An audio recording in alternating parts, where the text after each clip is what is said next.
Bonjour et bienvenue sur la chaîne Clé de vie. Avez-vous déjà remarqué que ce ne sont pas toujours les plus intelligents ou les plus sympathiques qui réussissent le mieux dans la vie? Il existe une force cachée, une résilience qui détermine notre capacité à surmonter les épreuves et à nous élever plus haut. C'est ce que nous allons explorer ensemble aujourd'hui. Alors restez bien jusqu'à la fin, car les leçons que nous allons partager pourraient bien changer votre perspective sur les obstacles que vous rencontrez. Des révélations surprenantes vous attendent. On ne mesure pas la véritable réussite d'une personne à la hauteur qu'elle atteint au sommet de sa gloire, mais plutôt à sa capacité à rebondir après avoir touché le fond. L'adversité, mes amis, est le tremplin des génies, le baptême des croyants, un trésor inestimable pour les talentueux, mais un abîme sans fond pour les faibles. Mes paroles peuvent sembler un peu directes et peut-être pas faciles à entendre, alors je vous invite à écouter attentivement pour bien saisir cette sagesse ancienne. Mais qu'est-ce que le quotient d'adversité ou le QA? Laissez-moi vous raconter une petite histoire pour que vous compreniez bien la différence entre le QI, le QE et ce fameux QA. Le fils aîné de mon oncle, mon cousin donc, que nous appellerons Julien, a toujours été un élève brillant, de l'école primaire jusqu'à l'université. Son intelligence était évidente. Il était aussi très sociable et apprécié de toute la famille et de ses amis. Tout le monde l'adorait. Mais une fois entré à l'université, le divorce de ses parents l'a complètement anéanti. Il a changé du tout au tout. Quand il rentrait à la maison, il n'allait plus voir personne et ses résultats scolaires ont chuté de façon spectaculaire. L'université a même appelé mon oncle pour lui dire que son fils séchait les cours en permanence, préférant passer ses journées dans des cybercafés à jouer à des jeux vidéo. Mon oncle, fou de rage, lui a demandé pourquoi il avait abandonné ses études. Mon cousin a répondu « Votre divorce m'a tellement bouleversé que je n'ai plus envie d'étudier ». Analysons cette situation. Le parcours scolaire impeccable de Julien, de l'école primaire à l'université, prouve qu'il a un QI très élevé. Le fait qu'il ait toujours eu d'excellentes relations avec son entourage montre que son QI, son intelligence émotionnelle, était également très haut. Mais le fait qu'il se soit effondré après le choc familial révèle que son quotient d'adversité, son QA, était terriblement bas. Cela nous montre qu'une personne, même avec un QI et un QE élevé, peut s'écrouler au moindre obstacle si son QA est faible. C'est aussi ce qui explique pourquoi, dans notre société, de nombreuses personnes très diplômées ont des carrières chaotiques ou finissent par dépendre de leur famille. Simplement parce que leur résilience face à l'adversité est trop faible. Au premier obstacle, à la première pression, ils reculent et se laissent sombrer dans le découragement. Face à l'adversité, il y a 3 types de personnes. Ceux qui abandonnent, les campeurs et les grimpeurs. Imaginez que la vie est l'ascension d'une grande montagne. On y trouve toujours ces 3 catégories de personnes. La première, ce sont ceux qui abandonnent. Ils regardent la montagne, la trouvent trop haute, se disent qu'ils n'y arriveront jamais et renoncent avant même de commencer. La deuxième catégorie, ce sont les campeurs. Ils commencent à grimper, atteignent une certaine altitude et se disent que c'est déjà pas mal. Ils décident d'arrêter là, de planter leur tente et de s'installer. Pour eux, c'est suffisant. La troisième catégorie, ce sont les grimpeurs. Ils ont déjà atteint une altitude impressionnante, mais ils ne veulent ni abandonner ni camper. Ils veulent atteindre des sommets encore plus élevés, alors ils choisissent de continuer l'ascension encore et toujours. Dans la société, c'est exactement la même chose. Certaines personnes baissent les bras d'avance, se disant qu'elles n'ont ni diplôme ni relation et que c'est leur destin. Face aux épreuves de la vie, elles choisissent de jeter l'éponge immédiatement. Les campeurs sont ceux qui ont déjà obtenu un certain succès, qui ont gagné un peu d'argent et qui estiment que leur situation est confortable. Ils décident alors qu'il est temps de profiter de la vie, de se la couler douce, et ils arrêtent de chercher à progresser. Mais comme vous le savez, ne pas avancer, c'est reculer. Les grimpeurs, eux, sont ceux qui, même au sommet de leur gloire, ne s'arrêtent jamais. Pensez à des figures comme Coco Chanel, qui, même après 70 ans et de nombreux revers, a choisi de relancer ses maisons de couture pour la mener vers un succès planétaire. Ou encore à ces grands entrepreneurs qui, même milliardaires, continuent de se lancer des défis incroyables, comme explorer l'espace. Ces personnes sont l'incarnation même des grimpeurs. Qu'ils soient face à l'adversité ou au succès, ils ne choisissent jamais de s'arrêter. Ils continuent d'avancer, toujours plus haut. Alors, prenez un instant pour réfléchir. Êtes-vous de ceux qui abandonnent, un campeur ou un grimpeur ? La dernière fois que j'ai abordé ce sujet, un chef d'entreprise m'a dit que j'avais touché un point sensible. Il m'a confié « Dans mon entreprise, c'est exactement ça. Chaque fois que je propose un nouveau projet de réforme, il y a toujours environ 10% de mes employés qui sont très enthousiastes et soutiennent l'idée. 60% sont des campeurs. Ils préfèrent attendre de voir comment ça se passe. Et il y a toujours 20% qui s'y opposent systématiquement, les abandonneurs. Face à l'adversité, il y a 4 éléments essentiels à considérer. Premièrement, le contrôle. Dans ce qui est en train de se passer, quelle part puis-je réellement contrôler et quelle part est totalement hors de mon contrôle? Imaginez par exemple que vous ayez une réunion capitale aujourd'hui, mais que soudain une pluie diluvienne s'abatte sur la ville. Votre morale chute, n'est-ce pas? Vous vous demandez pourquoi ce mauvais temps vous tombe dessus, vous vous plaignez, vous êtes frustré. Mais quelle est la bonne approche? Vous devriez analyser la situation avec calme. La pluie est un événement que vous ne pouvez pas contrôler. En revanche, prendre un parapluie, partir plus tôt pour éviter les embouteillages et ne pas être en retard, voilà ce qui est en votre pouvoir. La plupart des choses qui affectent notre humeur sont celles sur lesquelles nous n'avons aucune prise, et elles nous empêchent de bien gérer ce que nous pourrions maîtriser. Deuxièmement, la responsabilité. Face à ce problème, qui est finalement responsable? Qui en est la cause? Les gens ordinaires ont tendance à adopter une mentalité de victime, tandis que les personnes brillantes ont un esprit de responsabilité. Supposons que vous traversiez la route au feu vert. Soudain, un camion brûle le feu rouge et vous percute violemment. De qui est-ce la faute? Vous direz certainement que c'est la faute du camionneur, qu'il a brûlé le feu rouge. Et vous avez raison, ce n'est pas votre faute légale. Mais la conséquence, c'est vous qui la subissez. Vous comprenez où je veux en venir? Celui qui subit la plus grande perte porte la plus grande responsabilité pour sa propre sécurité. Traverser au feu vert ne vous dispense pas de regarder des deux côtés de la route, n'est-ce pas? Chercher la faute des autres ne fait que vous enfermer dans une situation où vous ne pouvez pas vous en sortir, car vous vous donnez une excuse parfaite. Beaucoup de femmes, lorsque leur partenaire est infidèle, pleurent et se lamentent partout en disant « Il m'a fait du mal, je n'ai rien fait de mal ». Mais cette personne, n'est-ce pas vous qui l'avez choisie au départ? Pourquoi ne pas avoir été plus clairvoyante? En pensant ainsi, il n'y a plus de place pour la tristesse. La prochaine fois, vous ferez un choix plus éclairé. De plus, son infidélité révèle peut-être que votre valeur n'était pas reconnue à sa juste mesure dans cette relation. Si vous aviez une haute estime de vous-même, vous pourriez simplement le rayer de votre vie, n'est-ce pas? Troisièmement, l'impact. Analysez l'impact que cet événement aura sur vous.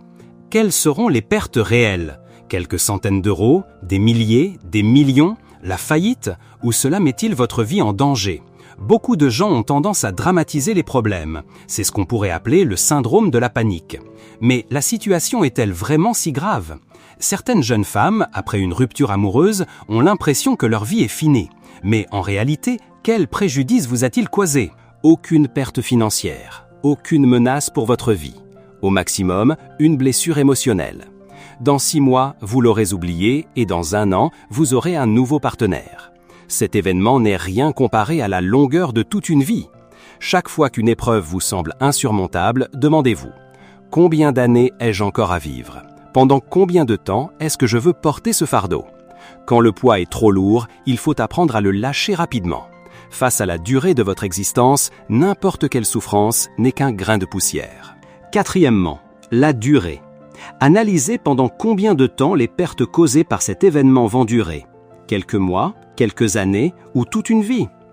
Il y a quelques jours, quelqu'un se plaignait à moi de l'impact de la pandémie sur son entreprise. Il était très abattu. Je lui ai demandé « Avec l'argent que vous avez, pouvez-vous tenir cette année ?» Il a répondu « Sans problème ». Alors je lui ai dit « De quoi vous plaignez-vous ?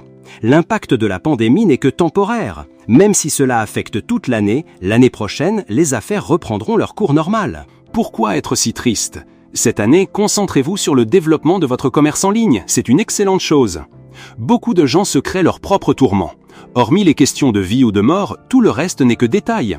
Quiconque s'éloigne de vous ne vous cause qu'une douleur passagère. Le temps peut effacer toutes les souffrances. Les choses qui vous faisaient pleurer hier, un jour, vous pourrez en parler en souriant. La clé pour bien surmonter l'adversité réside dans votre capacité à analyser si le risque est aussi grave que vous le pensez. La plupart des choses sont temporaires, à l'exception de la mort. Évaluez sobrement l'ampleur des dégâts et la durée de leur impact. Cela vous aidera à voir le problème de manière plus objective au lieu de vous laisser submerger par la douleur. Interrogez-vous sur votre degré de contrôle sur la situation. Y a-t-il une part qui relève de votre pouvoir de décision? Concentrez-vous sur ce que vous pouvez faire au lieu de vous noyer dans ce qui est hors de votre portée. Enfin, ne sombrez pas dans la mentalité de victime. Assumez votre part de responsabilité face aux problèmes. C'est la façon de penser des gens qui réussissent. Ils ne se plaignent pas et ne blâment personne. Ils cherchent à améliorer la situation avec les moyens dont ils disposent. Quelle que soit la difficulté de l'épreuve, tant que vous gardez un état d'esprit positif et une lucidité à toute épreuve, vous la surmonterez. Réveillez toujours le guerrier qui sommeille en vous, prêt à combattre et à conquérir tous les défis sur le chemin de votre ascension. Alors, comment pouvons-nous renforcer notre capacité à surmonter l'adversité? Premièrement, écoutez votre réaction face à l'adversité. Imaginez que vous marchez dans la rue et que soudain, un inconnu en pleine crise s'approche et vous hurle au visage « Ta vie est finie, tu n'es qu'un raté ». Croiriez-vous ce que cette personne vous dit? Bien sûr que non, vous penseriez qu'elle a un problème. Pourtant, chaque jour, dans vos propres pensées, c'est vous-même qui vous hurlez ces mêmes mots. Et le pire, c'est que vous y croyez. Vous vous torturez avec ces pensées négatives au quotidien. Alors, soyez attentif à ce fou qui crie peut-être en ce moment même dans votre tête. Quand vous réalisez que vous faites face à une difficulté, apprenez à vous dire « Ah ah, revoilà l'adversité !» Excellent, c'est une nouvelle chance de renforcer ma résilience. Ne vous lamentez pas en vous traitant d'inutile, de raté ou de minable. Par exemple, imaginez que vous partiez en déplacement professionnel et que la police vous arrête pour un contrôle de papier. C'est là que vous réalisez que vous avez oublié votre portefeuille avec votre permis de conduire à la maison. Immédiatement, une voix dans votre tête pourrait surgir. « Merde, quel incapable! Comment ai-je pu oublier mon portefeuille ?» Puis, vous appelez votre conjoint et une dispute éclate. « Pourquoi tu ne m'as pas rappelé de le prendre ?» Le ton monte, vous vous mettez en retard et vous manquez votre rendez-vous. Mais changeons de perspective. Au moment où vous réalisez avoir oublié votre portefeuille, une autre pensée peut naître. « Ah ah, revoilà l'adversité!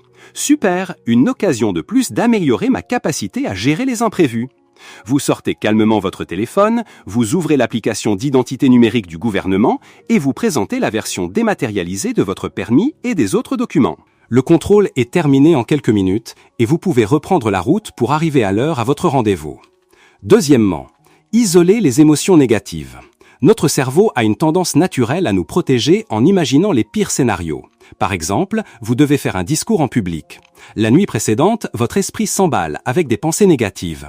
Et si j'oublie mon texte? Et si personne n'écoute? Vous commencez alors à angoisser, à être irritable et vous passez une nuit blanche. C'est ce qu'on appelle un trouble anxieux. Dans ces moments-là, vous devez frapper sur la table et crier « Stop » pour briser cette chaîne de pensées négatives. Une autre solution est de détourner votre attention vers autre chose. Regardez une vidéo humoristique, écoutez une musique qui vous donne de l'énergie ou faites quelques exercices physiques sur place pour libérer la tension. Troisièmement, faites ce que vous pouvez faire maintenant. Nik Vujicic, né sans bras ni jambes, est devenu un conférencier de renommée mondiale. Beaucoup de personnes en situation de handicap peuvent penser que leur vie est terminée. Mais Nik, lui, a commencé à réfléchir. Que puis-je faire? Je n'ai ni bras ni jambes, mais je peux parler, je peux transmettre mon énergie et inspirer les personnes qui ont perdu espoir. Il a donc commencé à appeler des dizaines et des dizaines de collèges et de lycées pour leur proposer de donner des conférences gratuites. Après avoir essuyé des centaines de refus, il a persévéré. Finalement, une école a accepté. Sa conférence fut un immense succès. Puis, une autre école l'a invité, puis une autre. Sa réputation a grandi jusqu'à ce qu'il devienne une source d'inspiration internationale, invité à parler dans des dizaines de pays. Dans la vie, chacun de nous rencontre un trou. Tomber dedans, c'est l'échec. En sortir, c'est la croissance. Au fond de chacun de nous, il y a une personne qui veut abandonner, une qui veut planter sa tente et s'installer dans le trou, et une qui veut grimper pour en sortir. Réveillez l'alpiniste qui sommeille en vous. Maintenant, je vais vous parler du secret qui se cache derrière l'entraînement des génies. Alors écoutez très attentivement. Le premier secret, le principe de l'absorption accélérée. Il s'agit d'absorber rapidement l'expérience, la sagesse, la connaissance, la capacité de réflexion et les méthodes de travail des plus grands experts pour ensuite les appliquer à vous-même et les surpasser. Par exemple, une personne ordinaire apprend de ses propres erreurs, tandis qu'un maître apprend des erreurs des autres, transformant rapidement le talent d'autrui en son propre talent. Imaginons que vous lanciez votre entreprise. Identifiez 100 entrepreneurs qui ont réussi dans votre domaine. Devenez leurs clients pour tester leurs produits et services. Si possible, devenez leurs employés pour comprendre de l'intérieur leur modèle économique. Ensuite, Appliquez ce que vous avez appris à votre propre projet pour réussir. Le succès, c'est savoir copier intelligemment ses pairs, c'est apprendre des meilleurs professeurs, en faisant de leur point d'arrivée notre propre point de départ. Ensuite, il ne reste plus qu'à appliquer et à innover pour les dépasser. Votre vie est le résultat de la manière dont vous investissez votre temps et votre argent. Le deuxième secret est le grand art de la transformation. Il ne suffit pas d'absorber, mes amis, il faut aussi savoir transformer. C'est un art qui a été perdu pendant de nombreuses années, mais qui, heureusement, refait surface aujourd'hui. Pour vous donner une image simple, quand vous mangez du porc, est-ce que vous vous transformez en porc? Bien sûr que non, vous développez un corps humain.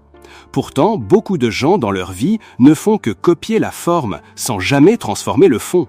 Imaginez que vous êtes en plein examen, face à une question. Combien font 2 plus 2?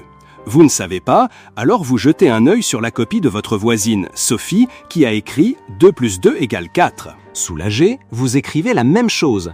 C'est ça, copier la méthode en surface. C'est le chemin le plus rapide vers un succès éphémère. Car à la question suivante, combien font 4 plus 4, vous serez de nouveau perdu. Alors, qu'est-ce que la transformation du principe fondamental? C'est, après avoir vu la réponse de Sophie, prendre le temps de comprendre la logique du calcul qui se cache derrière. Ainsi, la prochaine fois, face à n'importe quel problème d'addition, vous pourrez appliquer cette même logique pour le résoudre. Vous voyez où je veux en venir? Tout a un principe. Comprendre un principe fondamental, c'est en comprendre 100 autres qui en découlent. Transformer sans jamais s'éloigner du cœur des choses. Une fois que vous comprenez l'essence de la cuisine, vous maîtrisez les bases de milliers de plats différents. Il faut apprendre à s'adapter, à s'approprier ce que l'on rencontre. Face à quelqu'un qui a moins réussi que vous, analysez les raisons de son échec pour ne pas les répéter. Face à votre égal, comparez-vous pour vous améliorer. Face à quelqu'un de meilleur, étudiez son chemin pour, un jour, atteindre son niveau. Ne méprisez personne, ne calomniez personne. La vie est une grande épreuve, chaque situation est un test, et chaque personne est un maître. Chaque seconde que vous consacrerez à cet art de la transformation vous sera rendue au centuple à un moment ou à un autre. Acquérir de l'expérience, c'est accumuler. Transformer, c'est un processus d'itération, de polissage, de progression constante. Ce processus de digestion passe par plusieurs étapes, de l'observation et la lecture à la réflexion et au débat, jusqu'au moment de l'illumination, de l'écriture, de la mise en pratique. Puis viennent la familiarité, la maîtrise, l'expertise et enfin la transformation. L'apprentissage commence par l'imitation. D'abord on copie, ensuite on surpasse. Le progrès commence par la pratique. D'abord on achève la tâche, ensuite on la perfectionne. La réussite commence par la répétition. D'abord on va vite, ensuite on optimise. Le troisième secret, le pouvoir de la vision à long terme. Le secret de la réussite est en réalité très simple, mais la plupart des gens l'ignorent. Parmi le petit nombre qui le connaît, la majorité n'arrive pas à l'appliquer. C'est pourquoi seule une infime minorité y parvient et devient une légende. Quand j'étais jeune, j'avais acheté un livre sur les arts martiaux qui s'intitulait « Vaincre l'ennemi en un seul coup ». Aujourd'hui, je réalise que beaucoup de gens cherchent encore cette technique miracle pour gagner dans la vie. S'il existait vraiment une telle technique, elle tiendrait en 4 mots. La vision à long terme. Lorsqu'une personne adopte une mentalité axée sur le long terme, elle a déjà gagné. Le résultat met simplement des années à devenir visible aux yeux de tous. Mais quelle est l'essence de cette vision à long terme? C'est la capacité de se concentrer sur une seule et même chose pendant une très très longue période. Pendant ce processus, il faut renoncer aux divertissements futiles, aux relations sociales inutiles, aux dépenses superflues. Et surtout, il faut être capable de supporter la solitude et l'incompréhension des autres. C'est une maîtrise de soi et une profondeur de pensée extraordinaire. Les personnes qui réussissent ont une patience infiniment plus grande que les autres. C'est pour cela que vous verrez que même après leur succès, ils continuent de travailler plus dur que vous, de mieux supporter la solitude que vous. C'est parce que cette concentration sur le long terme est devenue une habitude profondément ancrée en eux.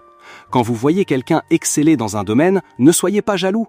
Faites la même chose pendant 10 ans, 10 000 fois, et vous y arriverez aussi.